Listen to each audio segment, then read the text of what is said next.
I am Alicia, 41 years old. To the world, I'm a ghost protecting the most powerful figures in America. But to my own family, I am just a failed delivery driver. The breaking point was that evening at the lavish engagement party in Chevy Chase. The moment I walked in, my own sister, Kay, smirked and introduced me to her billionaire in-laws. This is Alicia. She drives a truck delivering meal prep kits. If you need anything shipped, just ask her. The whole room burst into laughter. My parents stood there, nodding along, their eyes filled with shame and pity as they looked at me. They didn't know that a Sig Sauer P229 was still warm under my jacket after protecting the Secretary of State just 30 minutes prior. They thought I was a bottom feeder needing charity. They had no idea that just one phone call later would make the most powerful man in that room tremble and bow his head to me. Let me know where you are watching from, and hit subscribe if you have ever been looked down upon by your own flesh and blood. The truth is about to be exposed.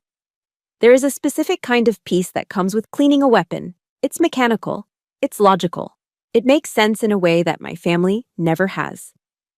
I was sitting at my kitchen island, the smell of Hoppa's No. 9 solvent filling the air. A scent that smells like discipline to me, but would probably smell like violence to my mother. My Sig Sauer P229 was disassembled on the cleaning mat in front of me. This isn't just a gun. It is the standard issue sidearm for the Diplomatic Security Service. It's an extension of my hand. I had just wiped down the recoil spring when my phone buzzed, vibrating aggressively against the granite countertop. I didn't need to look at the screen to know who it was. The rhythm of the vibration felt demanding. It was Kay. I wiped the oil from my fingers with a microfiber cloth before tapping the green icon. Alicia! Finally! Kay's voice chirped, shrill and tinny through the speaker. She filled the screen of my iPhone. Even on a casual Tuesday afternoon FaceTime call, my younger sister looked like she was ready for a photo shoot. Her hair was blown out to perfection, likely a $60 session at the salon down the street.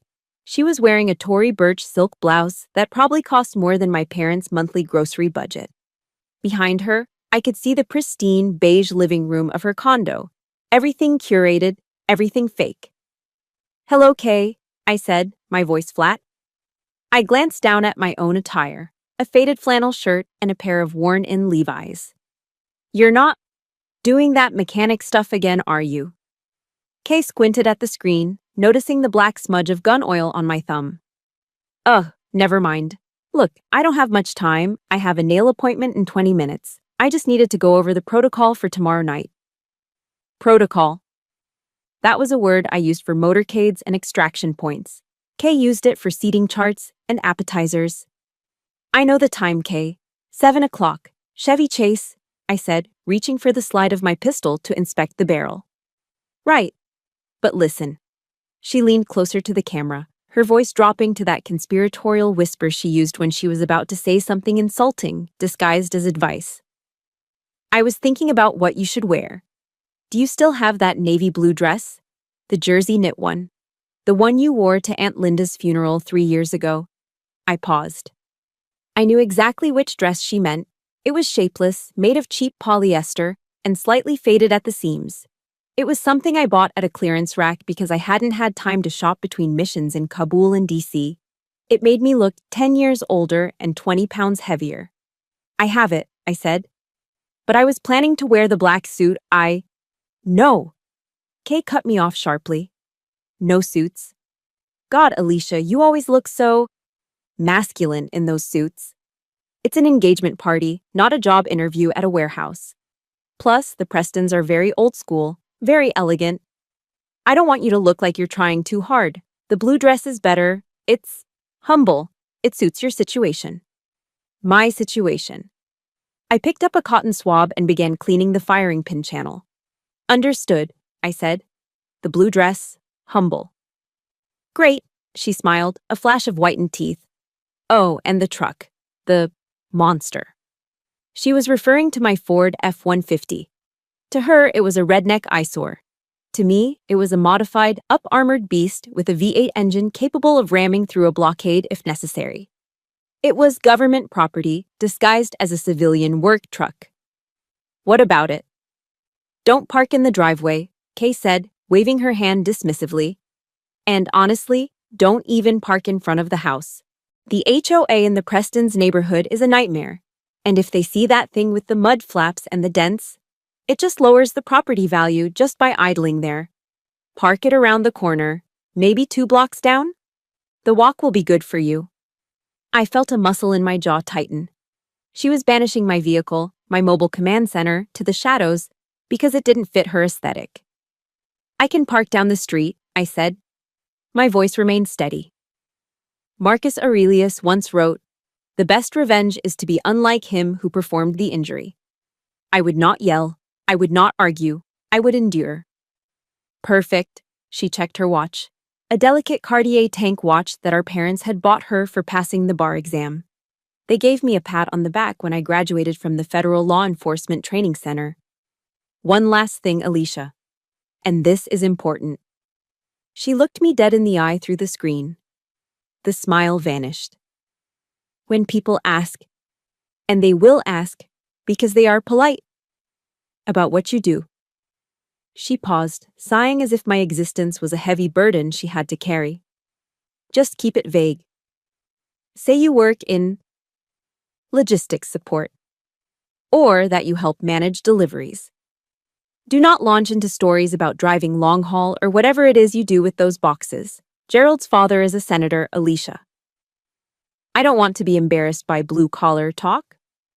Logistics, I repeated, and deliveries. Exactly. Keep it short. Smile, eat the hors d'oeuvres, and try to blend into the wallpaper. Okay, I have to run. Love you. The screen went black before I could say goodbye. I sat there in the silence of my kitchen. The love you echoed in the empty room, sounding as hollow as a spent shell casing. Slowly, methodically, I began to reassemble the Sig Sauer.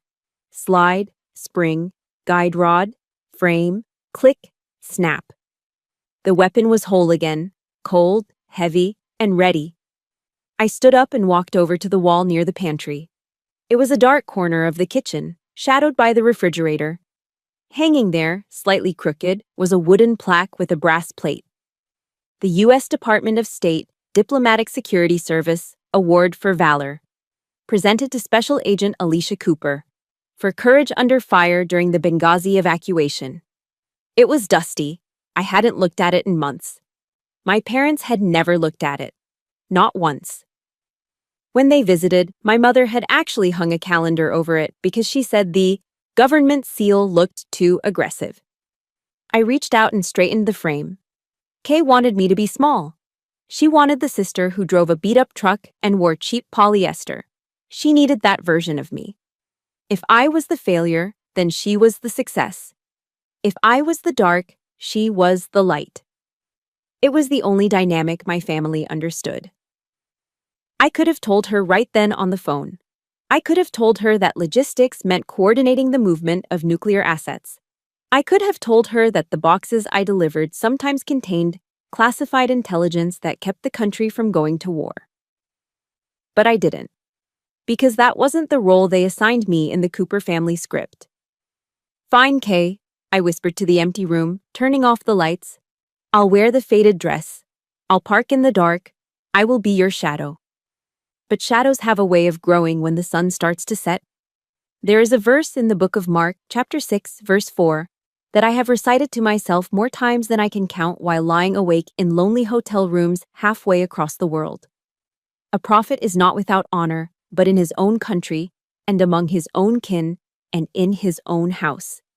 I am no prophet, I don't claim to be. But the sentiment holds a heavy, suffocating weight. It explains how I can be trusted with the life of a visiting prime minister on Monday and treated like a charity case by my mother on Tuesday. This misunderstanding didn't happen overnight. It wasn't one big lie that exploded. It was a slow, creeping erosion of the truth that started exactly 15 years ago. I remember the day clearly.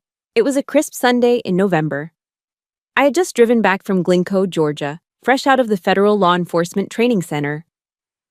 I was 26, exhausted, but buzzing with an electric kind of pride. I had just earned my badge. I was officially a special agent with the Diplomatic Security Service. I walked into my parents' house, the same house in the suburbs with the manicured lawn and the American flag by the porch, bursting with news. My father was in his sanctuary, the living room. He was sunk deep into his leather recliner, a lukewarm beer on the coaster, his eyes glued to the oversized television screen. Sunday night football was on. The Dallas Cowboys were down by 3, and the tension in the room was thicker than the cigar smoke clinging to the curtains. "Dad," I said, standing in front of the TV, blocking the view of the line of scrimmage. "I did it. I passed. I'm an agent." He leaned to the left, trying to see around my hip. "Move, Alicia. They're in the red zone." "Dad, listen. I got the job. The State Department."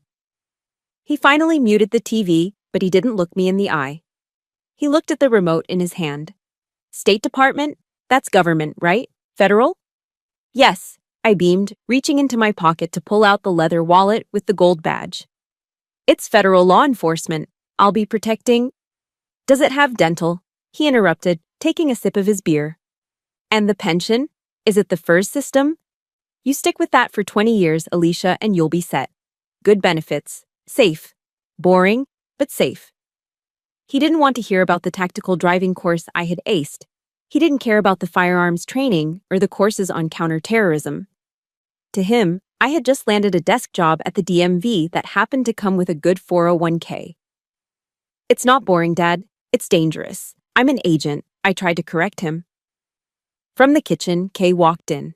She was 24 then, just starting law school, already perfecting that shark-like smile. She saw the badge in my hand and didn't even blink. "An agent?" Kay laughed, popping a grape into her mouth. "Like 007. Please, Alicia, you barely passed gym class in high school." "Daddy, she's basically a security guard for the embassies. You know, checking IDs, opening gates for the ambassadors, like a glorified doorman." "I am not a doorman," I snapped. "I protect diplomats." "Right," Kay said, dismissing me with a wave of her hand as she sat on the arm of Dad's chair. "You run errands for them. You make sure their dry cleaning is safe. It's logistics, support staff." Dad unmuted the TV. The crowd roared. "Touchdown." "Well," Dad grunted, eyes back on the screen. "Just make sure you sign up for the life insurance. Can't be too careful if you're driving around DC traffic." That was the moment the seed was planted. Over the next decade and a half, Kay watered that seed with envy and malicious precision. She couldn't stand the idea that her older sister might be doing something cool or heroic while she was buried in contract law paperwork. So, she became my translator to the family. When I was deployed to Kabul to secure the embassy perimeter, Kay told the aunts and uncles, "Alicia is working overseas, some sort of government courier job. She delivers paperwork." When I was assigned to the Secretary of State's protective detail, traveling on Air Force 2, Kay told the neighbors, "She's in transportation now. She drives the vans for the government officials, you know, shuttling them around." And eventually, as the game of telephone warped the truth, driving the vans became driving a truck. And delivering sensitive documents became delivering packages. By the time I was 35, in my parents' minds, I was essentially a glorified Uber Eats driver with a government clearance. It wasn't just words, it was actions. 3 months ago, I came home to find an envelope in my mailbox. It was a card from my mother. I opened it, expecting maybe a birthday check or a family newsletter. Instead, a frantic flutter of paper scraps fell onto my kitchen floor. I knelt down to pick them up. They were coupons, clipped from the Sunday newspaper. Subway, buy 1 6-inch sub, get 1 free. Arby's, 2 classic roast beef sandwiches for $6. Jiffy Lube, $10 off your next oil change. There was a sticky note attached to the Jiffy Lube coupon in my mother's handwriting. "Alicia, honey, I know you put a lot of miles on that truck of yours, and gas prices are so high right now. I thought these might help with lunch on the road. Don't be too proud to use them. Love, Mom." I stood there in my kitchen, holding a coupon for a roast beef sandwich, while my tactical vest sat on the chair next to me. They didn't do it because they were evil. My parents aren't villains in a comic book. They are just average. They are terrified of anything they don't understand, and they are obsessed with appearances. The truth is, their indifference hurts more than hate. Hate implies that I matter enough to provoke a reaction. Indifference tells me I am nothing but background noise. If you have ever felt like the black sheep because your family refuses to see your true worth, I need you to pause for a second. Press that like button right now. It's a small signal to the world that we exist. And tell me in the comments below, I am not who they say I am. Let's confuse the algorithm with the truth.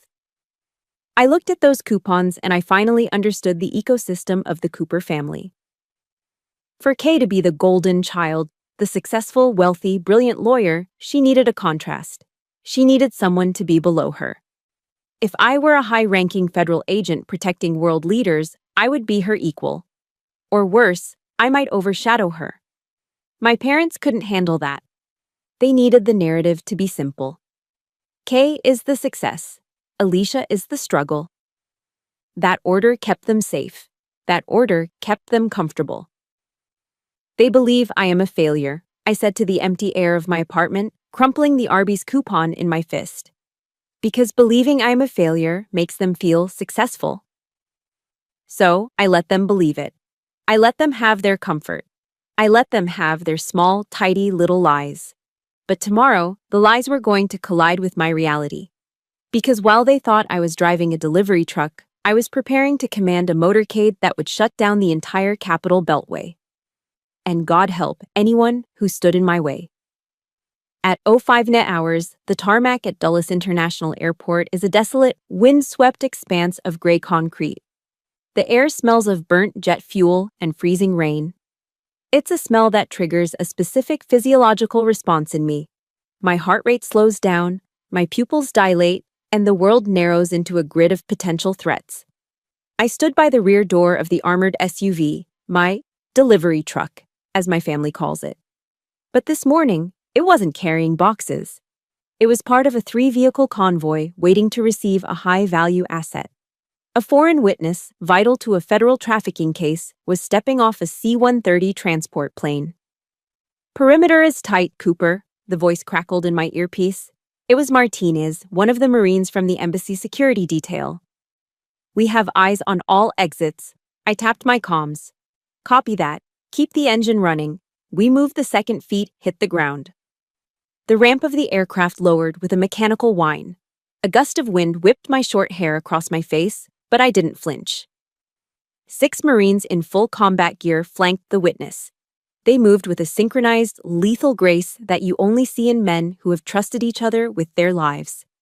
As they approached my vehicle, the lead Marine, a sergeant major with a jaw like granite, stopped in front of me. He didn't smile. He didn't need to. He gave me a sharp, respectful nod, a recognition of rank and capability.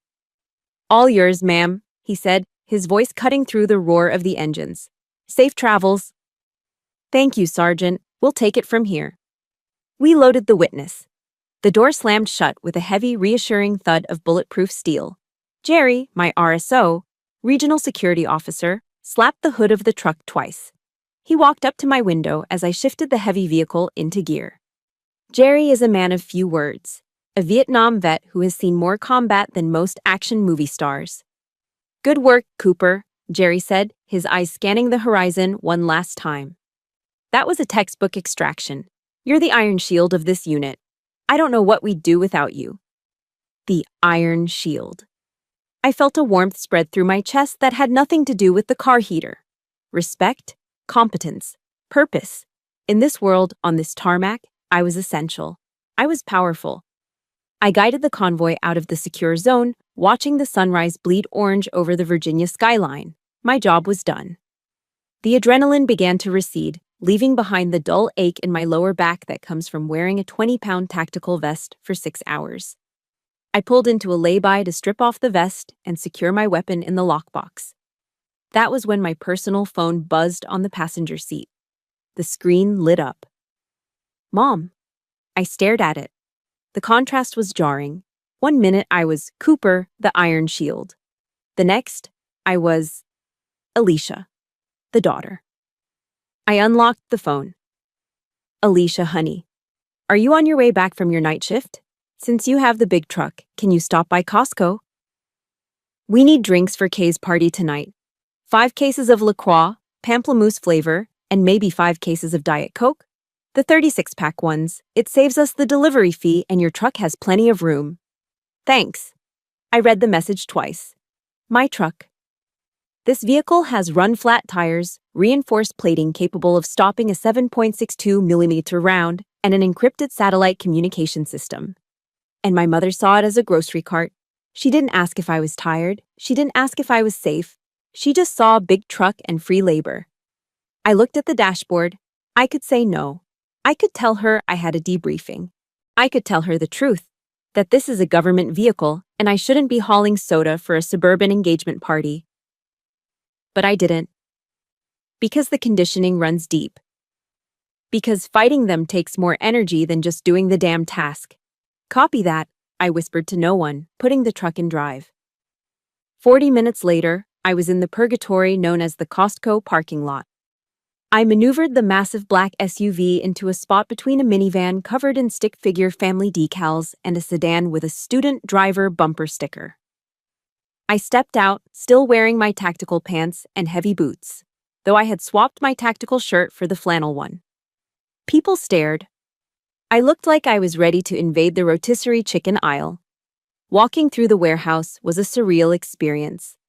An hour ago, I was scanning for snipers. Now, I was scanning for the best price on sparkling water. I wrestled 5 cases of LaCroix and 5 cases of Diet Coke onto a flatbed cart. They were heavy, awkward.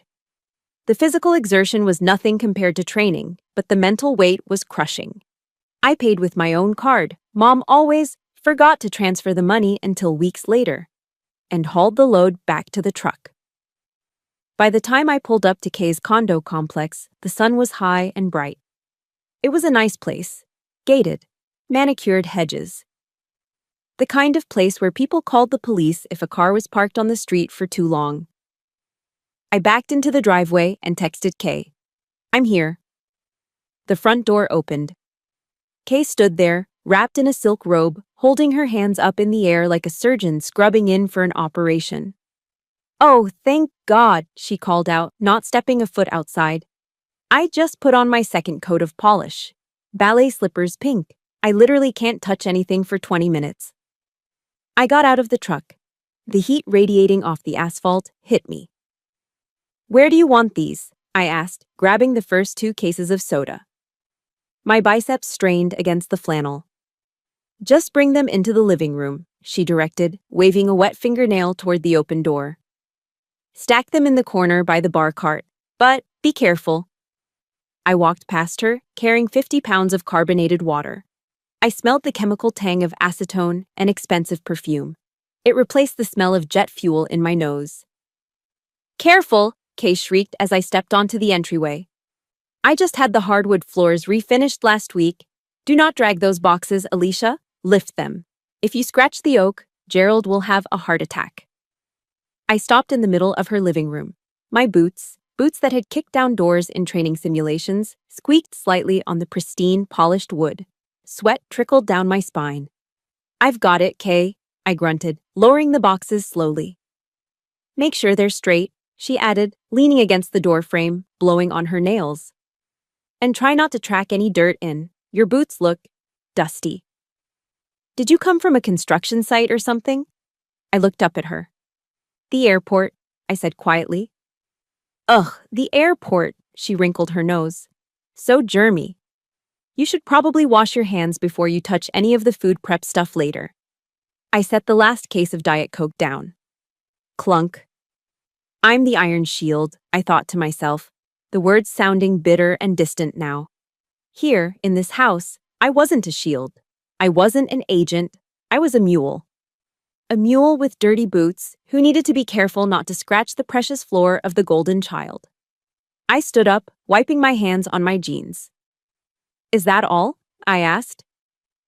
For now, Kay smiled, checking her reflection in the hallway mirror. Thanks, Alicia. You're a lifesaver. Honestly, paying for delivery is just such a scam when you have a truck, right? Right, I said. A scam. I walked out the door, back to my armored beast, feeling smaller than I ever did on the tarmac. The walk from where I parked my truck took exactly 12 minutes. Kay had been right about one thing. The neighborhood was pristine.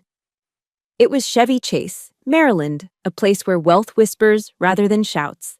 The streets were lined with ancient oak trees that formed a canopy over the road, blocking out the stars. The houses were set far back from the street, hidden behind wrought iron gates and manicured boxwood hedges. I walked along the sidewalk, the heels of my old shoes clicking unevenly on the pavement. The navy blue polyester dress Kay had insisted I wear felt heavy and suffocating against my skin. It didn't breathe. It clung to me in all the wrong places, making me feel less like a woman and more like an improperly wrapped package. As I rounded the corner onto the Whitley estate, the silence of the neighborhood was replaced by the low hum of a social event in full swing. The driveway was a parking lot of European engineering. I counted 3 black Range Rovers, 2 Mercedes S-Class sedans, and a Tesla Model X with the Falcon doors open. A team of valet attendants in red vests was moving with the efficiency of a pit crew, whisking cars away so the guests wouldn't have to walk more than 10 feet. I, of course, had walked 6 blocks. I approached the main entrance. The house was a massive brick colonial revival, illuminated by tasteful landscape lighting that made the red bricks glow like embers. A man in a black suit stood at the base of the front steps. He held a clipboard and wore an earpiece. He looked like private security, probably ex-police, judging by the way he stood with his hands clasped in front of his belt buckle. As I stepped onto the slate walkway, he moved. 1 step to the left, just enough to block my path. "Excuse me, miss," he said. His voice was polite, but his eyes were hard. He scanned me, the frizzy hair from the humidity, the cheap dress, the scuffed shoes. He didn't see a guest. He saw a problem. "The service entrance is around the side," he said, pointing a thumb toward a dark path lined with garbage cans. "Catering staff needs to check in with the house manager at the kitchen door." I stopped. My hand instinctively twitched toward my hip, where my badge usually rested. But tonight, there was no badge, just polyester. "I'm not with the catering staff," I said, keeping my voice level. The guard raised an eyebrow. He looked down at his clipboard, then back at me. He clearly didn't believe me. "This is a private event, miss. The guest list is strictly enforced." "I know," I said. "I'm Alicia Cooper, the bride's sister." He paused. He looked at the list. He ran his finger down the names, taking his sweet time, as if he expected to find me on a banned list rather than the family section. "Cooper," he muttered.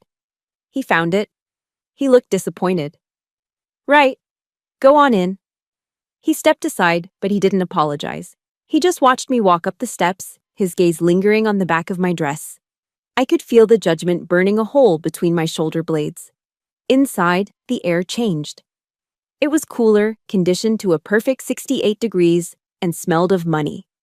It's a specific scent, a mix of expensive beeswax polish, fresh hydrangeas, and Joe Malone diffusers. A live jazz band was playing in the corner of the grand foyer. The saxophone player was smooth, filling the space with low, sultry notes. Waiters in white tuxedo jackets weaved through the crowd carrying silver trays of raw oysters and crystal flutes of champagne. I stood in the entryway for a moment, letting my eyes adjust. It was a tactical habit. Scan the room, identify exits, identify threats. The threat level here was 0 physically, but psychologically, it was catastrophic. Everyone looked like they had been airbrushed. The women wore silk and cashmere, their jewelry understated but clearly insured for millions. The men wore bespoke suits that fit them like second skins. And then there was me, a blue smudge in a room of gold and cream. "Alicia." The voice cut through the jazz. It was Kay. She was standing near the fireplace, holding a glass of white wine. She looked stunning, I had to admit. Her dress was a shimmering silver sheath that caught the light with every movement. She waved me over, her smile tight and frantic. I took a breath and walked into the fray. Into the lion's den.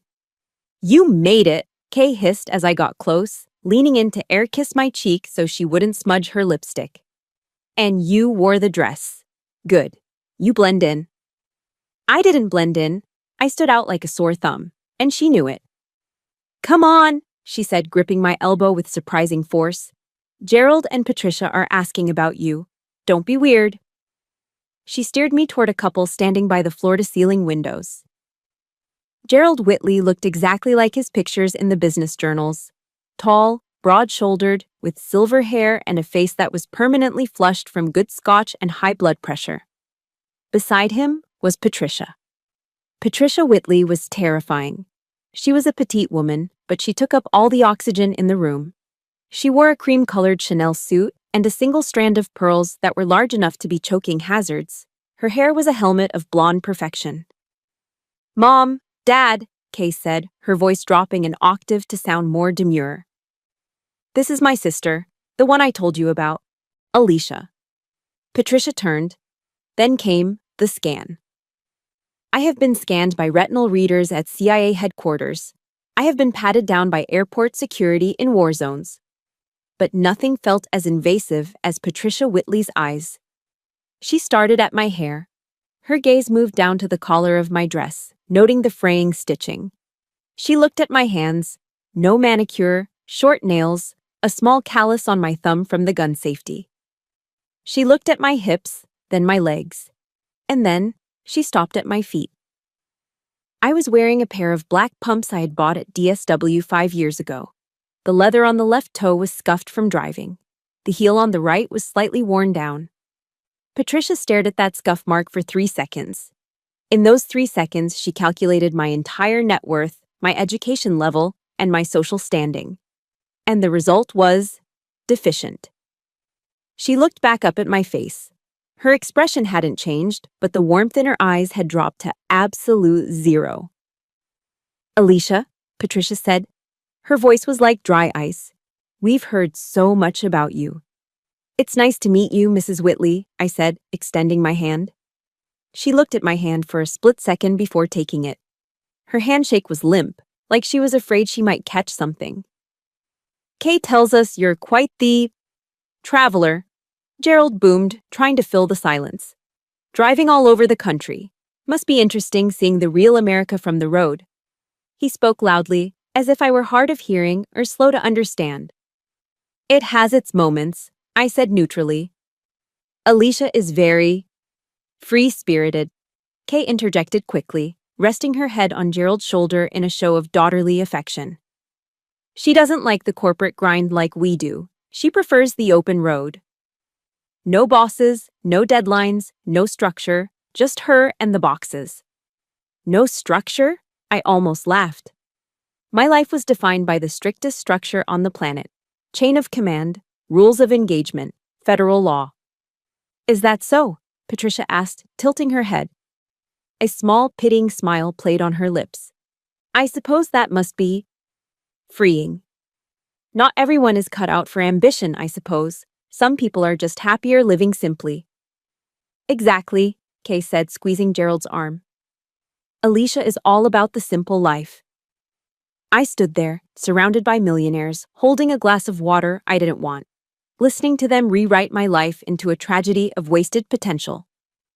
"Well," Gerald said, clapping his hands together, "the world needs people to move things around, doesn't it? Essential services and all that." "Indeed," Patricia murmured, turning her attention back to a waiter passing with a tray of caviar blinis. "Someone has to do it." They turned away from me, the conversation effectively over. I'd been assessed, categorized as the help, and dismissed. I stood alone in the middle of the room, clutching my purse against the cheap polyester of my dress. My gun, usually a comforting weight against my ribs, was miles away in the lockbox of my truck. I felt naked without it. But the night wasn't over. The crowd was growing, and Kay's friends, the sharks in suits, were starting to circle. I could feel their eyes on me, sensing the weakness, smelling the blood in the water. The circle formed around me before I could escape. It was a predatory formation, one I had seen wolves use in nature documentaries, but here the predators were wearing Brooks Brothers suits and holding tumblers of single malt scotch. These were Kay's friends, the DC up-and-comers, corporate lawyers, lobbyists, and junior partners who measured their self-worth in billable hours and the horsepower of their leased BMWs. "So, you're the sister," said a man who had introduced himself as Brad. He was leaning against a marble pillar, swirling the ice in his glass. He had the kind of face that had never known a day of hardship. Smooth, tanned, and smug. Kay says you're in distribution. Something like that, I said, gripping my glass of sparkling water. I work in secure logistics. Logistics, Brad repeated, chuckling as he glanced at his friends. That's a fancy word for it. My cousin tells girls he's in petroleum transfer engineering when he pumps gas in New Jersey. The group erupted in laughter. It was a sharp, performative sound. No, but seriously, another guy chimed in, loosening his tie. It's the gig economy, right? Everyone is doing it. Freedom. Be your own boss. I respect the hustle. He didn't respect the hustle. His tone dripped with sarcasm. I'm curious, though, Brad continued, taking a step closer, invading my personal space. When you're driving those trucks, do you get to keep the stuff that people don't pick up? Like, if someone orders a meal kit and isn't home, do you just take it? Must save a fortune on groceries. Yeah, a woman in a red dress giggled. Do you eat the leftovers? Is that a perk of the job? My hand tightened around my glass. The crystal etched into my palm. I thought about the cargo I had transported that morning. A witness who had seen a cartel execution. If I had kept him, it would be kidnapping. The cargo I transport is strictly monitored, I said, my voice low. And it's not food. Sure, Brad winked. Whatever you say. Hey, does Uber Eats have a dental plan yet? Or is that still just a dream? More laughter. I felt the heat rising up my neck. Not from shame, but from a dark, simmering rage. I could dismantle Brad in 3 seconds. A strike to the solar plexus, a sweep of the leg. He would be on the floor gasping for air before his expensive scotch hit the rug. But I couldn't. I was in the blue polyester dress. I was Alicia the failure. Actually, a voice boomed from behind me. It was my father. For a split second, a foolish, childish part of me thought he was coming to save me, to tell these entitled brats to back off, to say, my daughter serves her country. I turned to look at him. He was holding a glass of red wine, his face flushed with the excitement of being near the elites. She's just stubborn, my father said, shaking his head with a theatrical sigh. He looked at Brad, desperate for approval, desperate to be part of the joke. We tried, didn't we, honey?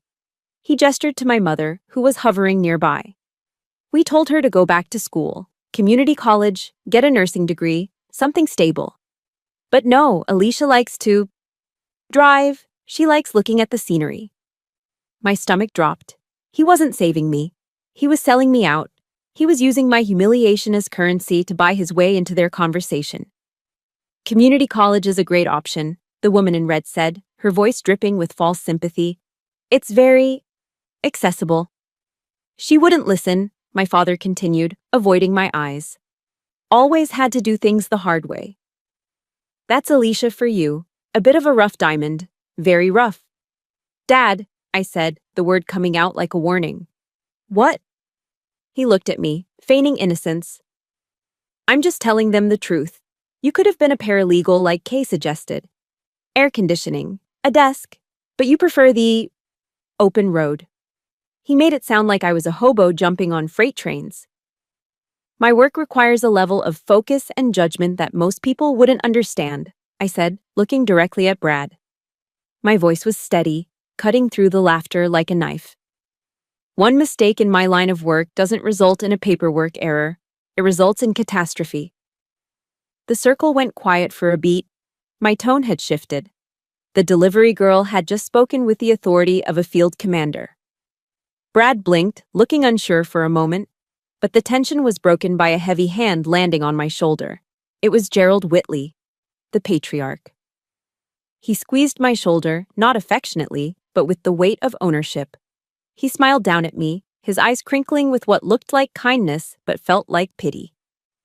Now, Gerald boomed, his voice rich and baritone, silencing the group.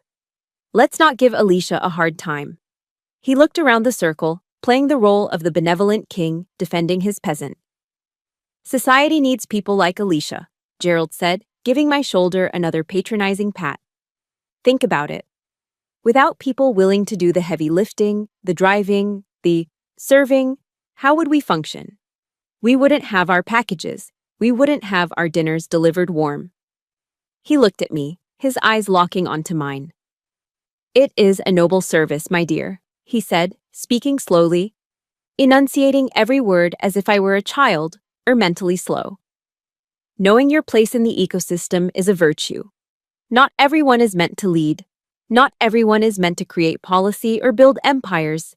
Some people are the hands and feet, and we thank you for that. Really, it's a worthy contribution. The room seemed to tilt. Knowing your place. He wasn't defending me, he was defining me. He was putting me in a box, a small labeled box at the bottom of his pyramid. To him, I was the biological equivalent of a forklift. Useful, necessary, but not sentient, not equal. Thank you, Gerald, I said. My voice sounded hollow to my own ears. I'm glad I can serve.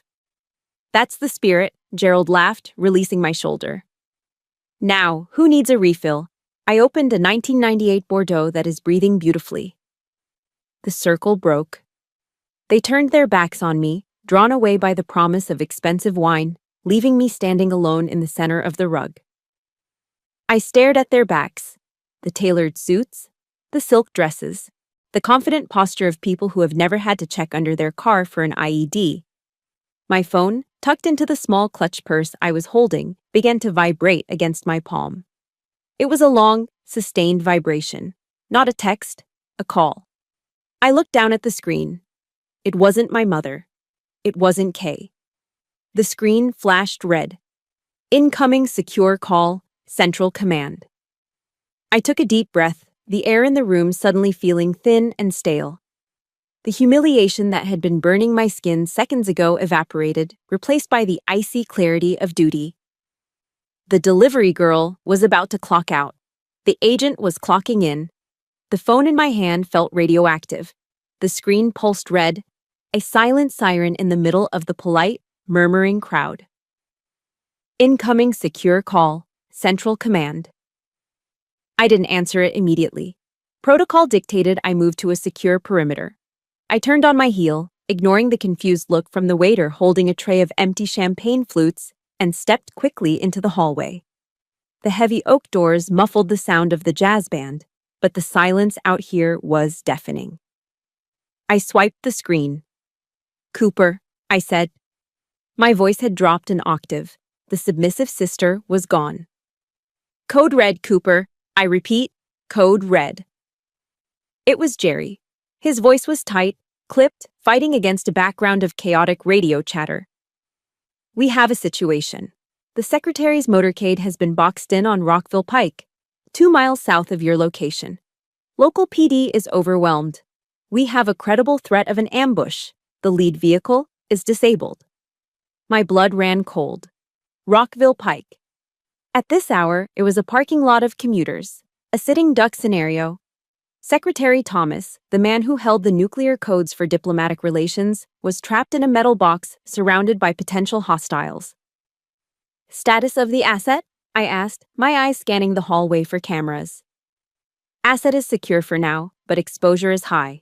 We need an extraction route and immediate fire support. You are the closest unit. What is your ETA? I looked down at my watch, then at my blue polyester dress, then at my scuffed shoes. I have the beast, I said, referring to my up-armored truck. I can be there in 4 minutes if I jump the median. Do it, Jerry barked. Get him out of there, Alicia. Bring him to the safe house. You are authorized to use lethal force. Go. The line went dead. 4 minutes. I shoved the phone back into my clutch.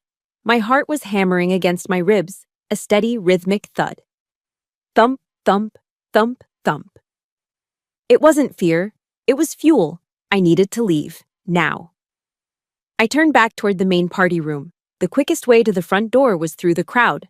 I didn't have time to skirt around the service entrance. I pushed open the double doors. The room had quieted down. Gerald Whitley was standing by the fireplace, tapping a spoon against his crystal glass. Clink, clink, clink. He was preparing to make a toast. The guests were freezing in place, turning their attention to the patriarch. I moved. I didn't walk. I cut through the room with a stride that was too long, too purposeful for a party guest. I wasn't weaving through people. I was calculating trajectories. "Excuse me," I muttered, brushing past Kay's friend, Brad, nearly knocking the scotch out of his hand. He glared at me, but I was already gone. I made it to the edge of the foyer, 10 feet from the heavy front door, 10 feet from freedom, 10 feet from the mission. And then, she stepped in front of me. My mother.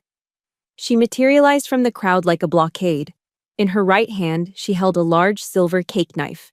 It was ornate, with a pearl handle, glinting under the crystal chandelier. Behind her, a waiter was wheeling out a 5-tier cake covered in white fondant and sugar flowers. "Alicia?" she whispered, her voice hissed through clenched teeth. She blocked my path physically. "Where do you think you are going? Gerald is about to speak." "I have to leave, Mom," I said. I didn't stop moving until I was inches from her face. "Right now, emergency." She didn't step aside. Instead, she raised the knife slightly, not as a weapon, but as a pointer, gesturing indignantly at the room. "Emergency?" she scoffed. Her eyes darted around to see if anyone was watching us. "What kind of emergency, Alicia?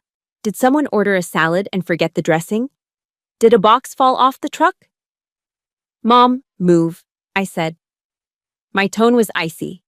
It was the voice I used to order civilians to get down during a raid.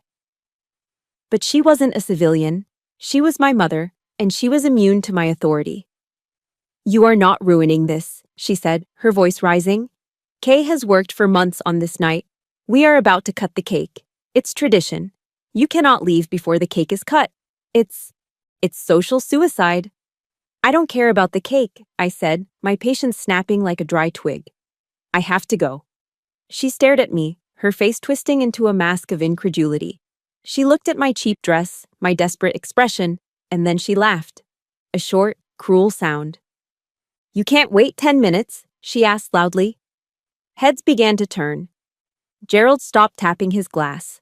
The room fell into an awkward silence. Is the customer that important? Are they starving? Is the world going to end if someone doesn't get their meal kit on time? I looked at her. I looked at the silver knife in her hand. It was a tool for celebration, for sweetness, and she was using it to cut me open. I thought about telling her. I thought about screaming, "I am going to save the Secretary of State from an assassination attempt." But I looked at their faces.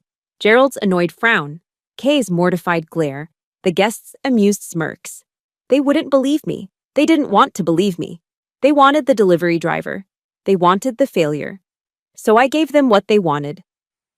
I looked my mother dead in the eye. My face went blank. The mask of the ghost slid into place. "Yes, Mom," I said, my voice carrying across the silent room. "The customer is very hungry, and they get very angry when I'm late." My mother's jaw dropped slightly. She looked validated, yet disgusted. "Go then," she sneered, stepping aside and waving the knife toward the door as if banishing a stray dog. "Go do your job. Don't expect us to save you a piece." I didn't look back. I walked past her. I walked past the cake. I walked past Gerald, who was shaking his head in theatrical disappointment. As I pushed open the heavy front door, stepping out into the cool night air, I heard my mother's voice one last time. She wasn't whispering anymore. She was apologizing to the nearby guests, ensuring her social standing remained intact. "I'm so sorry, everyone," she said, her voice dripping with fake sorrow. "Alicia?" "Well, she's always had a problem with priorities. It's a lack of education, really. Just very unmannered. Unmannered." The door clicked shut behind me, severing the connection. The silence of the driveway hit me. The cool air filled my lungs. I didn't run to the truck. I sprinted. My heels dug into the gravel, but I didn't care. I reached the Ford F-150, my beast, and ripped the door open. I vaulted into the driver's seat. If you have ever had to walk away from people who claim to love you just to save yourself or to do what you knew was right, I need you to pause and hit that like button right now. Do it for the boundaries we have to set. And tell me in the comments, I choose my mission. Let's show the world that walking away takes more strength than staying. I slammed the door shut, sealing myself inside the armored cocoon. The smell of leather and gun oil replaced the scent of expensive perfume. I punched the ignition. The V8 engine roared to life, a deep guttural growl that shook the frame. It was the sound of power. I reached under the seat and pulled out my tactical vest. I threw it over my head, pulling the Velcro straps tight over the blue polyester dress. I didn't bother with the shoes. I kicked them off, pressing my bare foot against the gas pedal. I keyed the radio mic. "Central, this is Agent Cooper," I said, my voice steady as a rock. "I am mobile. ETA 3 minutes. Tell the secretary to keep his head down. The cavalry is coming." I shifted the truck into gear and peeled out of the Whitley estate, leaving tire marks on their perfect asphalt. The party was over. The war had begun. Rockville Pike is a nightmare on a good day. Tonight, it was a parking lot. Red brake lights stretched as far as the eye could see, a river of stalled steel winding through the heart of Bethesda. But I wasn't a commuter anymore. I was a weapon. I flipped the toggle switch on the dashboard of my Ford F-150. Hidden strobe lights behind the grille and windshield erupted in a blinding display of red and blue. I hit the siren, a low, guttural whoop-whoop that vibrated in my chest. People didn't just move, they scattered. The sight of a matte black lifted truck with government plates parting traffic like the Red Sea tends to trigger a primal instinct in suburban drivers. Inside the cab, the transformation was happening. I engaged the cruise control for 3 seconds, a dangerous maneuver at 40 miles per hour, just long enough to rip the Velcro straps of my tactical vest. I hauled the heavy Kevlar over my head. It settled onto my shoulders with a comforting weight. It covered the cheap blue polyester dress, hiding the failure underneath layers of ballistic protection. I kicked off my right pump, then the left. I drove barefoot for a quarter mile, weaving through the breakdown lane before jamming my feet into the tactical boots I kept wedged under the heater. I didn't have time to lace them fully, so I tucked the laces in, earpiece in, radio on. "Central, I am 1 minute out," I barked into the comms. "Give me a sit rep." 2 hostiles in a sedan cut off the motorcade. Jerry's voice came through, clear and tense. "Exchange of fire. Limo is disabled. Engine block hit. Suspects fled, but we anticipate a secondary attack. Local PD is on scene, but the perimeter is porous." I saw the smoke rising ahead. The intersection near the Naval Medical Center was chaos. A black limousine sat sideways across 2 lanes, steam pouring from its hood. 2 Secret Service SUVs were boxed in around it, forming a defensive wedge. Montgomery County police cruisers were everywhere, their lights flashing, but there was no order. Officers were shouting, pushing back civilians who were filming with their phones. It was a circus. I didn't slow down until the last second. I drove my truck up over the concrete median, shredding the landscaped grass, and slammed the brakes right next to the lead police cruiser. I kicked the door open. A young MCPD officer, adrenaline high, hand on his holster, stepped toward me. "Ma'am, get back in the vehicle. This is a crime scene," he yelled, seeing a woman in a flannel shirt and unlaced boots jumping out of a truck. I didn't stop walking. I reached to my belt, not for a weapon, but for the leather wallet clipped to my waist. I flipped it open. The gold badge of the Diplomatic Security Service caught the strobe lights. "Federal agent," I shouted, my voice cutting through the siren noise. "Stand down, officer." The cop froze. He saw the badge. He saw the vest. He saw the look in my eyes. A look that said I had authority over his entire existence right now. "I need a perimeter established at 100 yards, I ordered, pointing to the intersection. "Push those civilians back. If anyone crosses that line, you detain them. Do you understand?" "Yes. Yes, ma'am." He scrambled to obey, waving his arms at his partner. I moved past him, entering the kill box. The Secret Service agents recognized me immediately. Johnson, the lead on the secretary's detail, lowered his MP5 submachine gun slightly when he saw me. "Cooper," he yelled. "Good to see you. We're sitting ducks here." "I have the beast," I said, thumbing back toward my truck.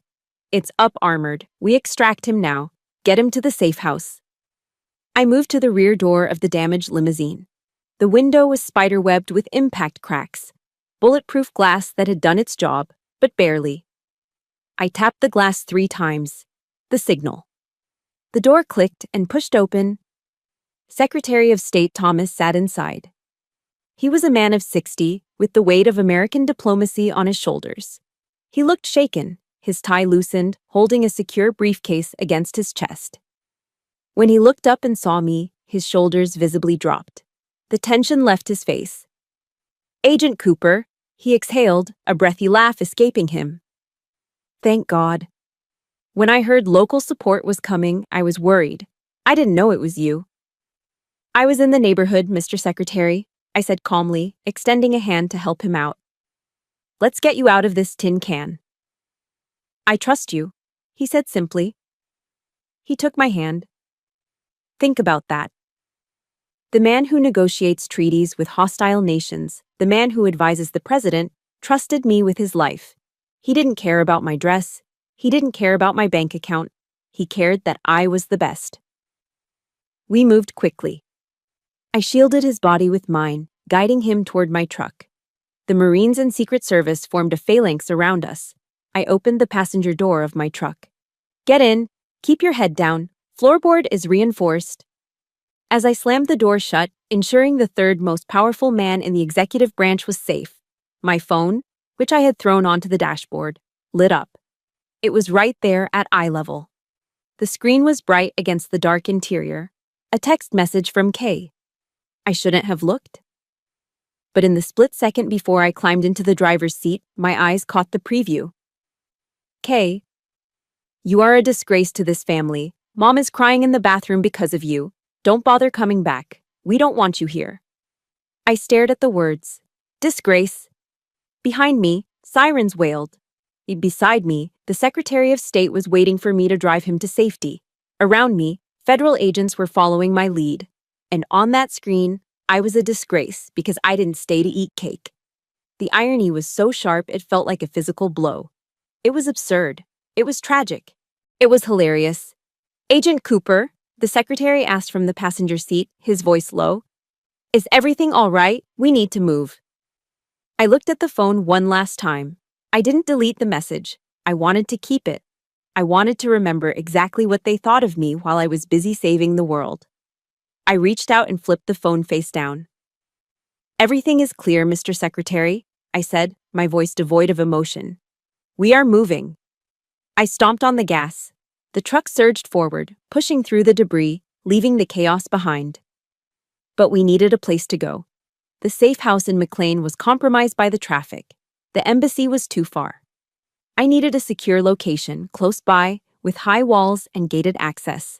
Somewhere off the grid for 20 minutes until the backup team could arrive with the helicopter. I ran the mental map of Chevy Chase. There was only one place that fit the criteria.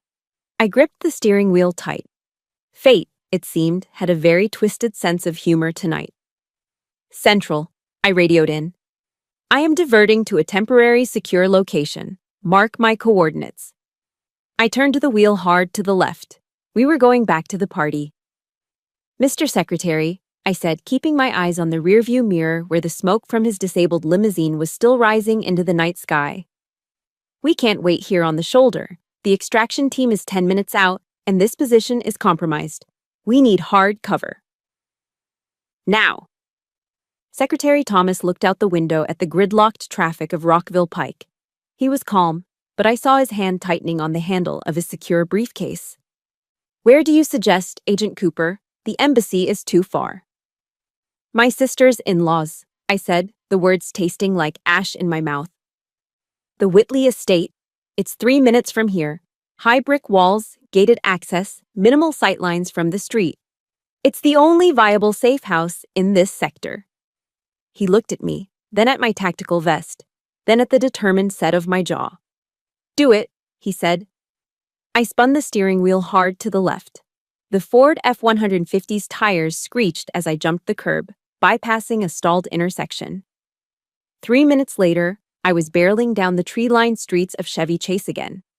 I didn't slow down for the gate this time. It was open. Guests were leaving early, likely due to the disturbance I had caused earlier.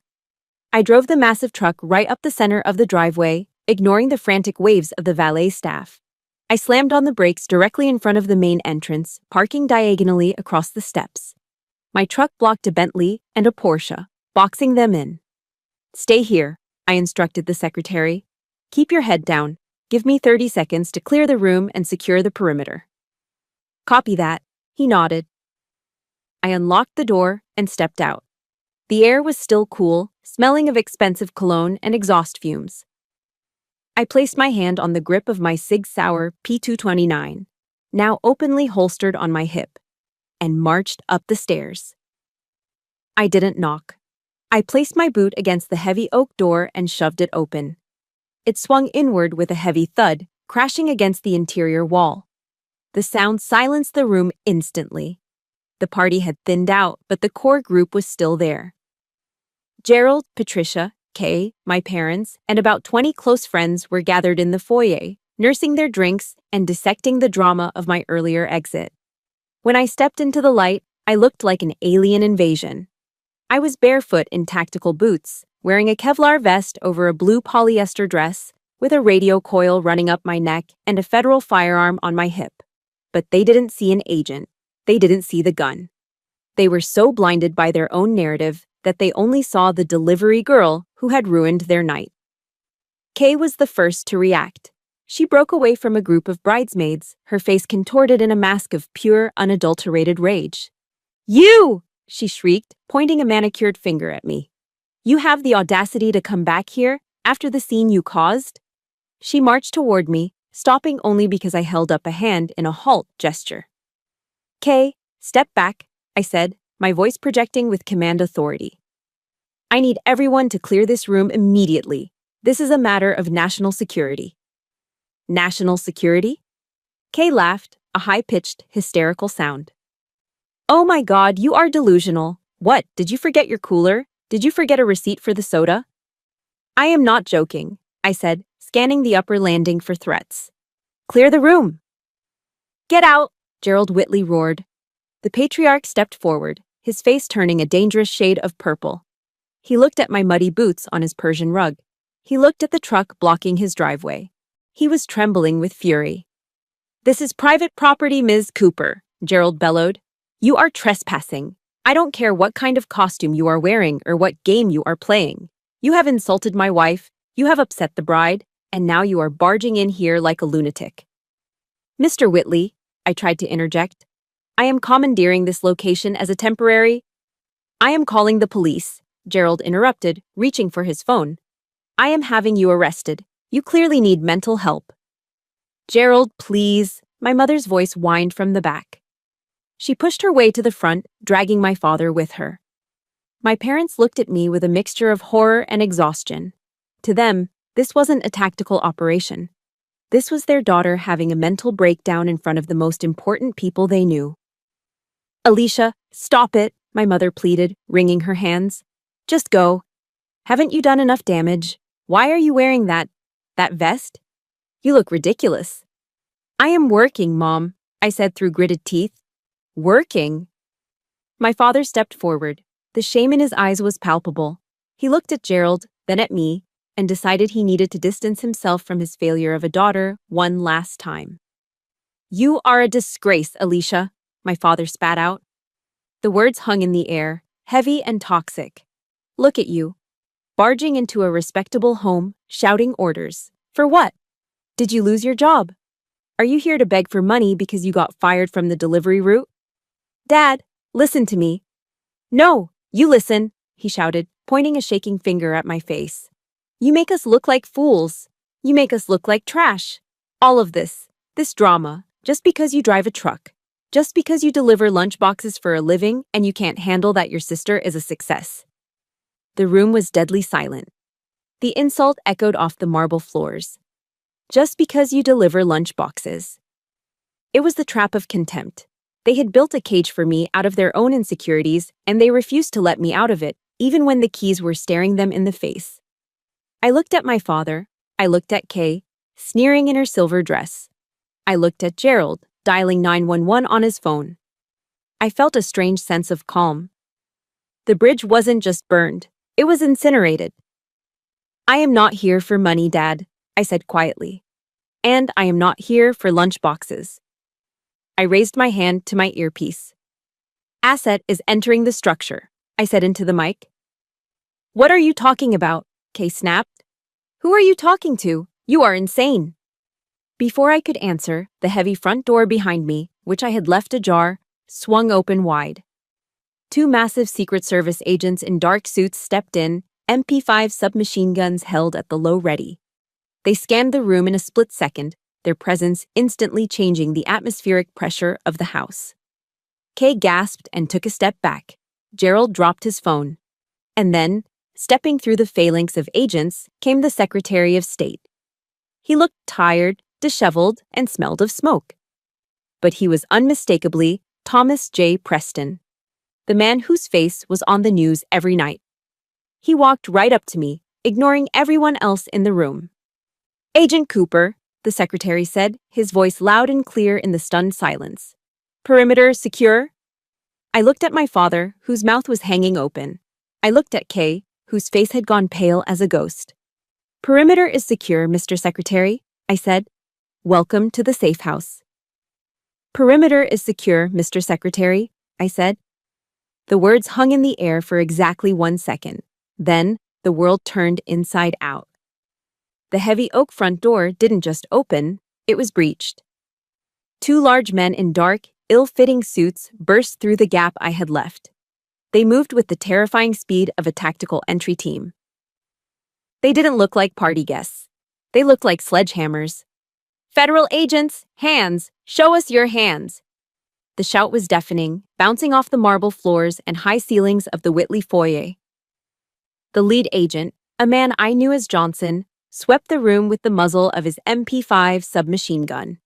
He wasn't aiming at anyone specific, but the threat was universal. Make a hole, clear the center, Johnson barked. Panic is a funny thing. It strips away the veneer of civilization instantly. The wealthy guests, CEOs, lawyers, socialites, didn't argue about property rights anymore. They scrambled. They dropped their crystal glasses. They backed up against the silk wallpapered walls, hands trembling in the air, terrified that this was a robbery or a raid. Gerald Whitley, who seconds ago had been threatening to have me arrested, stumbled backward, knocking over a pedestal table. His face went from purple to chalk white. What is this? He stammered, holding his hands up, palms open. I didn't move. I stood in the center of the chaos, barefoot in my boots, watching the Red Sea part. And then, he walked in. Secretary of State Thomas J. Preston stepped through the doorway. He looked exactly like he did on CNN, only realer. He was 62, with silver hair and the kind of gravitas that you can't buy, no matter how rich you are. His suit jacket was dusty from the explosion on the highway, and his tie was askew, but his presence was undeniable. He carried the weight of the United States government in his stride. The room went silent. A vacuum-sealed silence. Gerald Whitley froze. He blinked. He squinted. He was a man who donated heavily to political campaigns. He knew faces. He knew power. He looked at the man standing in his hallway. He looked at the Secret Service detail flanking him. Mr. Secretary, Gerald whispered. The arrogance drained out of him like water from a broken dam. Gerald was holding a glass of 1998 Bordeaux in his right hand. As the realization hit his brain that the third most powerful man in America was standing in his foyer, his fingers simply stopped working. Smash. The crystal goblet hit the pristine white Persian rug. The sound was like a gunshot in the silence. The dark red wine exploded outward, staining the white wool like a fresh crime scene. Gerald didn't even look down. He couldn't take his eyes off the secretary. Secretary Thomas didn't look at Gerald. He didn't look at Kay, who was standing with her mouth open, her face a mask of confusion and horror. He didn't look at my parents, who were pressed against the wall like frightened children. He walked straight to me. He stopped 2 feet away. He looked at my Kevlar vest, my radio coil, and the sweat on my forehead. Then, in front of everyone, he reached out and placed a firm, fatherly hand on my shoulder. It was a gesture of immense respect. Cooper, the secretary said. His voice was warm, tired, but loud enough for the back row to hear. You did it again. That was a hell of a call on the extraction route. If we had stayed on the pike for 2 more minutes, well, I don't think we'd be having this conversation. Just doing the job, sir, I said, keeping my posture rigid. The safe house was the only viable option. The safe house, he chuckled, glancing around the opulent foyer. It's certainly comfortable, better than the embassy bunker. He squeezed my shoulder one last time, a signal of camaraderie that no amount of money could buy, and turned to face the room. He locked eyes with Gerald Whitley. Gerald looked like he was about to faint. He tried to speak, but only a squeak came out. Mr. Whitley, I presume? Secretary Thomas asked, stepping forward with his hand extended. The Secret Service agents lowered their weapons slightly, but kept their eyes scanning the guests. Yes, Gerald managed to choke out. Yes, Mr. Secretary. I am honored. We didn't. I must apologize for the intrusion, the secretary said, shaking Gerald's limp hand. My motorcade was ambushed on Rockville Pike. We took heavy fire. My lead vehicle was disabled. Gasps rippled through the room. Ambush, heavy fire, these were words from the news, not words for a Chevy Chase cocktail party. It was a critical situation, the secretary continued, his voice smooth and diplomatic. Fortunately, my lead security element took decisive action. She commandeered your residence as a temporary hardened location until the support team arrives. He turned back and gestured to me with an open palm. You should be incredibly proud, Mr. Whitley, the secretary said, smiling at the room. I was told this is your daughter-in-law's sister. It is rare to see such instinct in the field. He looked at my parents. My father was leaning against the wall, his face gray. My mother was staring at the gun on my hip as if it were a venomous snake. Agent Alicia Cooper is one of the finest assets the Diplomatic Security Service has, the secretary announced.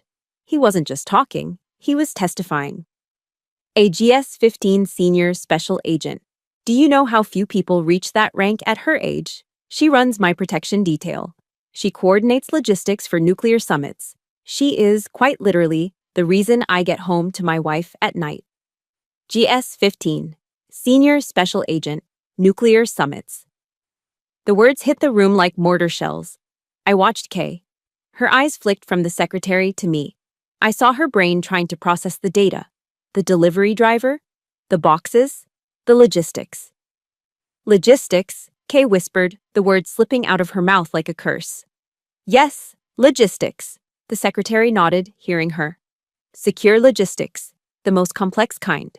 Cooper here moves mountains so we can do our jobs. He turned back to Gerald, who was staring at the red stain on his rug, then at me. He looked at me with new eyes. He saw the vest not as a costume, but as armor.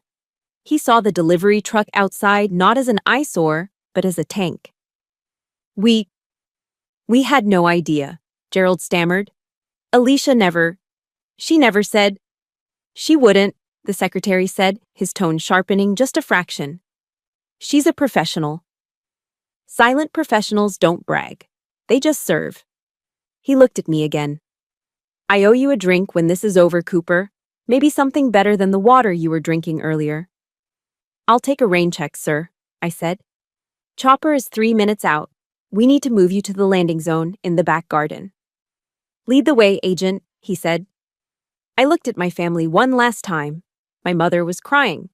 Not the fake social tears she used for effect. These were real tears of shock and humiliation. She realized that the rude daughter she had chased away with a cake knife had just brought the U.S. government into her living room. My father couldn't meet my gaze. He looked at the floor. And Kay looked small. In her shimmering silver dress, surrounded by her expensive things, she looked insignificant. Her success as a corporate lawyer felt like a child's game compared to the reality that had just walked through her door. Alicia, Kay started, her voice trembling. I didn't answer. I didn't smile. I didn't gloat. I just tapped my earpiece. Johnson, take point, I ordered. Secure the back garden. We are moving the asset. Copy that, boss, Johnson replied loud and clear. Boss. I turned my back on them. I turned my back on the spilled wine, the shocked faces, and the years of being the failure. I walked the Secretary of State through the kitchen where I had been told to use the service entrance just an hour ago. But this time, I wasn't carrying soda. I was carrying the weight of the world, and I had never felt lighter. The extraction was textbook perfect. Within 12 minutes, a secondary convoy of black SUVs had swarmed the driveway of the Whitley estate. A distinct, rhythmic thumping filled the air as a medevac helicopter loitered overhead, its searchlight cutting through the darkness of the Chevy Chase night. I stood by the open door of the lead vehicle, watching Secretary Thomas climb inside. Before the door closed, he looked back at me one last time and gave a sharp salute. "Get some rest, Cooper," he said. "That's an order." "Yes, sir," I replied, returning the salute. The heavy door slammed shut. The convoy peeled out, tires crunching over the gravel, red and blue lights reflecting off the terrified faces of the neighbors who had gathered at their windows. And then, silence returned. It wasn't the polite, murmuring silence of a cocktail party. It was the heavy, suffocating silence of a courtroom after a guilty verdict has been read. I stood alone on the driveway, the adrenaline beginning to drain from my system, leaving behind a cold, crystal-clear clarity. I turned around. They were all standing there by the front steps. My parents, Kay, Gerald, and Patricia. They looked like statues in a museum of regrets. Gerald Whitley was the first to move. The bluster, the arrogance, the booming voice of the patriarch, it was all gone. In its place was the trembling anxiety of a man who realized he had just threatened a federal officer with arrest in front of her boss. He walked toward me, his hands clasped together as if in prayer. He didn't look at my face, he looked at the badge on my belt. "Ms. Cooper?" "Ah, madam," Gerald stammered. He actually used the word, madam. I want to offer my sincerest apologies. Truly. There was a terrible misunderstanding tonight." He reached out a hand, then pulled it back, unsure if he was allowed to touch me. "We had no idea of your position," he continued, wiping sweat from his forehead with a silk handkerchief. "If we had known, obviously, the hospitality would have been different. I hope you won't hold my earlier outbursts against the family. It was just the stress of the evening." I looked at him. I saw the fear in his eyes. Fear of audits, fear of political fallout, fear of losing his social standing. "It wasn't a misunderstanding, Mr. Whitley," I said. My voice was quiet, calm, and utterly indifferent. "It was a revelation." "Please," he begged, forcing a smile that looked like a grimace. "Let's go inside. Let's open a bottle of the good vintage. Patricia can have the chef prepare something. We should celebrate your heroism." I didn't answer him. I looked past him to my parents. My mother was dabbing her eyes with a cocktail napkin. My father was staring at his shoes, unable to lift his head. "Why didn't you say anything?" my mother choked out, her voice shrill with accusation and embarrassment. "Alicia, why?" We thought you were struggling. We sent you coupons. We worried about you." She looked up at me, her eyes pleading for me to accept her narrative, to accept that her cruelty was actually misguided love. "We just wanted you to be safe," she sobbed. "We thought you were driving a truck because you had no other options. Why let us believe that?" I felt a ghost of a smile touch my lips. It wasn't a happy smile. It was the smile you give when you finally solve a puzzle that has plagued you for years. "You didn't think, Mom," I said. "You chose." "What?" She blinked, confused. "You chose to believe the lie," I said, stepping closer to her. The Kevlar vest felt like a shield against her emotional manipulation. "Because believing I was a failure was easier for you. It was comfortable. If I am the failure, then Kay is the star. If I am the charity case, then you get to be the benevolent parents." I gestured to the house, to the party, to the life they had built on appearances. The truth, that I am successful, that I am powerful, that I don't need you. That truth was inconvenient for your narrative, I said. So you ignored the signs. You ignored the reality. You wanted a delivery driver, so you made me one. My father looked up then. His eyes were red. Alicia, we are your parents. Biologically, yes, I nodded. But tonight, you made it very clear that I am also a disgrace and unmannered. I believe those were your words, Dad. He flinched as if I had slapped him. Finally, I turned to Kay. She was standing slightly behind Gerald, her silver dress looking wrinkled, her makeup smudged. The golden child had lost her shine. She looked at me with a mixture of jealousy and fear. For the first time in her life, she was the small one. You ruined my engagement party, Kay whispered, petulant to the end. No, Kay, I said softly. I saved your engagement party from being a crime scene, but honestly, I don't care. I looked at the ring on her finger, a big, heavy diamond paid for by a man who was currently terrified of her sister. Congratulations on the engagement, I said. I really hope your fiancé loves the truth more than he loves the fiction you spin. Because eventually the stories we tell about ourselves fall apart. I turned away. Alicia, wait, my mother called out. Where are you going? Stay, we can fix this. I didn't stop. I walked to my truck. The Ford F-150 sat there, rumbling quietly, a beast among the luxury sedans. It was scarred, dusty, and utilitarian. It was exactly like me. I climbed into the driver's seat. The leather was cool. The cab smelled of safety. I pulled my phone out to set the GPS. Ding. A notification slid down the screen. Bank of America. Direct deposit received. USDPT of state. Treasury amount, 15,000. Memo. Hazard pay, onesies code, red bonus. I stared at the number. $15,000 for 30 minutes of work. More than Kay made in 2 months of filing briefs. More than the value of all the coupons my mother had ever clipped in her life. I didn't feel arrogant.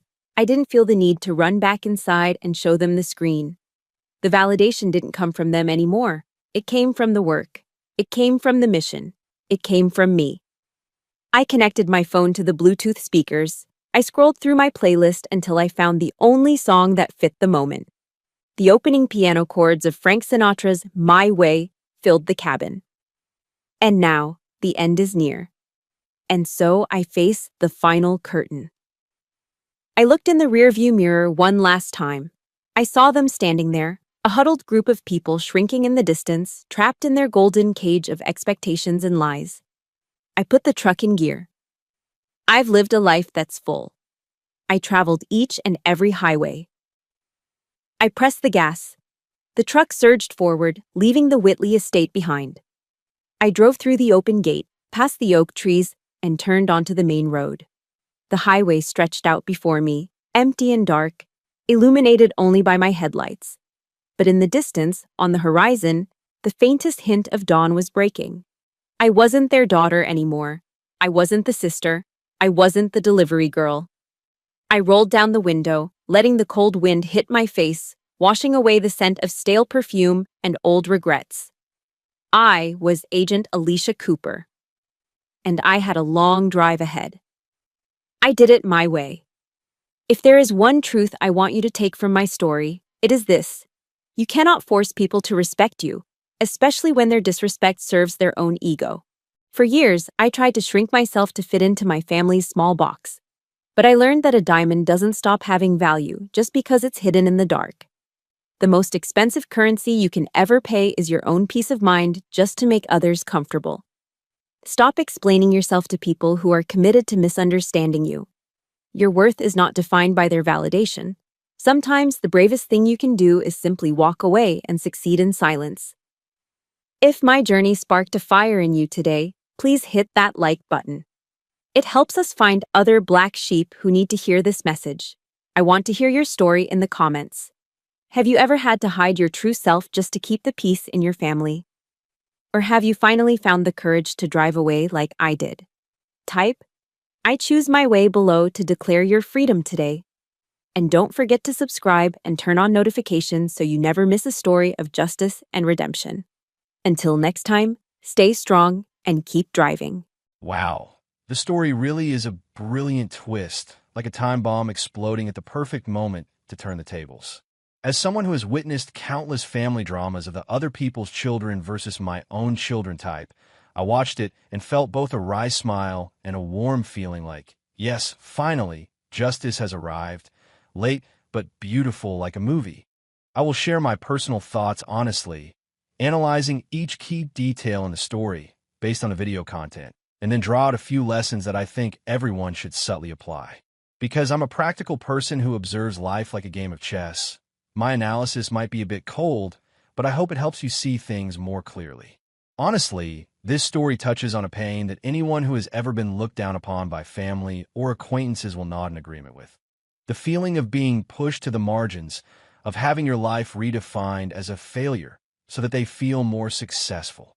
Alicia Cooper, the main character, isn't the kind of heroic shouting hero demanding justice, but a quiet, resilient ghost. And in the end, she wins without resorting to cheap revenge. I like that because it's realistic. Life isn't an action movie. It's about staying calm and letting the truth reveal itself. After watching it, I felt a thrill of I've been there too, and it reminded me that sometimes silence isn't weakness, but the sharpest weapon.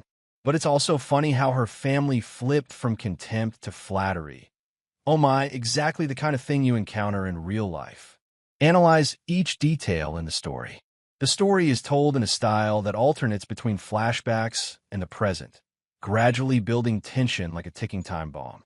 I will analyze it according to the classic structure: beginning, conflict development, climax, twist, and ending, resolution, with key plot points for easy follow-up. Opening, building an image of Alicia's failure and isolation 15 years prior and leading up to the party. Main plot: Alicia, at 26, proudly shared her job as a federal agent, protecting high-ranking officials, national security logistics, after graduating from FLEC training. But her father scoffed, asking about dental insurance and retirement, deeming it safe but boring. Her older sister, Kay, the darling, twisted the truth, turning Alicia's actual duties, such as protecting the embassy in Kabul, into delivering documents or driving a shuttle, eventually becoming Uber Eats food delivery. The family sent her fuel and fast food coupons, treating her armored truck as a cheap delivery vehicle. Before Kay's engagement party to Gerald, son of a billionaire senator, Kay instructed Alicia to wear a cheap dress from her aunt's funeral, park far away to avoid embarrassment, and vaguely define her profession as logistic support. Analysis: this plot point perfectly builds internal conflict. Alicia is the ghost in the machine, but her family needs her to be a failure to elevate themselves. It's darkly humorous because they don't know she just defended the Secretary of State Sig Sauer with a gun 30 minutes earlier. Personally, I see this flashback as a reminder. Family isn't always the support system. Sometimes they're the biggest emotional burden because they're used to defining you instead of listening. Development: the party and the public humiliation at Whitley Manor. Main plot: Alicia arrived late, having walked 6 blocks in worn shoes, entering through the back door like a waiter. Kay introduced her to the Whitleys and her friends as the truck delivery person for meal kits, eliciting laughter. Her father nodded awkwardly, Gerald patronizing her, as if to say, "Society needs people like you to support us." Patricia, Gerald's mother, looked at her disdainfully, worn dress, unpainted nails, scratched shoes. Kay's friends surrounded her, teasing about eating delivery food or "do you have dental insurance?" invading her personal space. Her father joined in, selling her out for the sake of appearances. "She's stubborn. She should have gone to community college to become a nurse." Alicia responded gently about the disastrous consequences if her job goes wrong, but tension escalated. Meanwhile, her mother called her to deliver soda from Costco, treating her truck like a delivery vehicle. Analysis: this is the most painful part because it exposes the toxicity of family and societal expectations. They not only mock her profession, but also violate her dignity, like backdoor entry, cheap dresses. The humor lies in the contrast. Alicia's truck can crash through obstacles, but her mother sees it only as a way to carry LaCroix. I think this scene is like a real-life family meeting. Everyone wants to appear successful by putting others down, and Alicia represents those who choose silence to avoid drama. A smart, but also lonely, choice. Climax. The emergency call and the revelation, code red. Main plot: the phone rings. Alicia's team reports the minister's motorcade ambushed on Rockville Pike. She rushes out, takes off her shoes, runs barefoot to the car, puts on her tactical gear over her dress, and rushes in to rescue Minister Thomas from his broken limousine. Realizing the safe house has been compromised, she returns to Whitley Mansion as a temporary fortified location. She kicks down the door and storms in with the Secret Service team, weapons ready. The banquet hall freezes. Kay yells for her to leave. Gerald demands her arrest for trespassing, and her parents beg her not to make a fool of herself. Then the minister enters, confirms the ambush, and greets Alicia as Senior Agent GS 15, revealing she led his security detail and coordinated the nuclear conference. He shakes Gerald's hand, apologizes for the trespassing, but praises Alicia as an iron shield. The family is shocked. Gerald drops his wine glass. A stain like a crime. Patricia gapes. Kay whispers logistics, and her mother cries genuinely. Analysis: this twist is the highlight. Not proactive revenge, but a truth that explodes spontaneously thanks to circumstances. The humor lies in small details like the mother blocking the way with a knife, thinking she's there to steal the party, or the minister jokingly saying, "This house is too comfortable." Personally, I laughed out loud at the family's flip-flop, from contempt to flattery, proving they only respect power, not the person.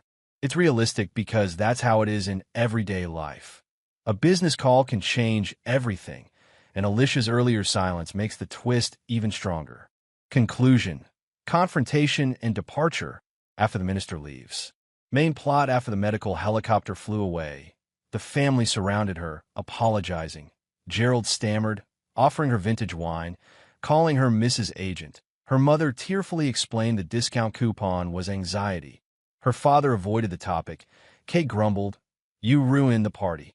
Alicia calmly replied, "They chose to believe she failed because it was more pleasant to maintain Kay's darling image." She wished Kay happiness, hoping Gerald valued the truth more than fiction. The phone rang, a $15,000 bonus, more than Kay's salary for several months. She refused to make amends, climbed in her dusty truck, put on Sinatra's My Way, and drove away at dawn, feeling lighter than ever. The family stood there, trapped in a golden cage of expectations and lies. Analysis: the ending isn't a Hollywood-style happy ending. No heartwarming reunion, but rather a personal liberation. The humor lies in the bank notification ringing during the confrontation. Like a final punch she doesn't need to throw. I find it powerful because Alicia doesn't need their validation. She already has it from her work and herself.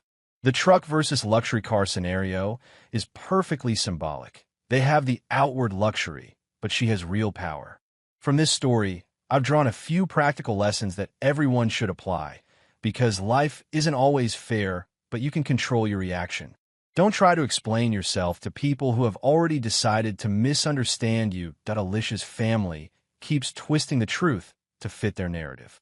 The lesson: save your energy, focus on the people who truly care, like her team. As Marcus Aurelius quotes from the video, "Endure suffering without retaliation. Silence is strength." Your value doesn't depend on the recognition of others. Alicia is a national hero, but to her family, she's a delivery person. The lesson: build your intrinsic value, as she quotes from the Bible. A prophet is not honored in his own country. Don't let anyone define you. Diamonds shine even in the dark. The time will come when the truth will be revealed, and it will speak for itself. And no need for revenge. Life will bring the minister to you. The lesson: work hard in silence. And when the twist happens, stay calm like Alicia. Don't gloat, just go your own way, like Sinatra's song.